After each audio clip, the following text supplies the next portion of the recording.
వేసవి కాలంలో జిల్లాలో త్రాగునీటి సమస్య తలెత్తకుండా చూడండి. జిల్లా కలెక్టర్ పి. రంజిత్ బాషా.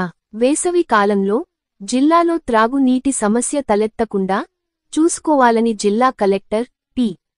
రంజిత్ బాషా గాజులదిన్నె ప్రాజెక్ట్ డిఈ విజయ్ కుమార్ను ఆదేశించారు.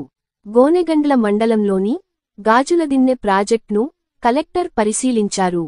ఈ సందర్భంగా ప్రస్తుతం గాజుల దిన్నె ప్రాజెక్టులో ఎన్ని టీఎంసీల నీరు అందుబాటులో ఉందని, ప్రాజెక్ట్ కింద ఎన్ని ఎకరాల ఆయకట్టు ఉంది అని కలెక్టర్ గాజులదిన్నె ప్రాజెక్ట్ డీఈని అడిగి తెలుసుకున్నారు.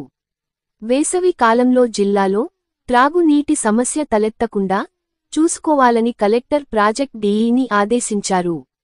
హెచ్ఎన్ఎస్ఎస్ నుండి ప్రాజెక్టుకు నీటి విడుదల గురించి కలెక్టర్ ఆరా తీశారు.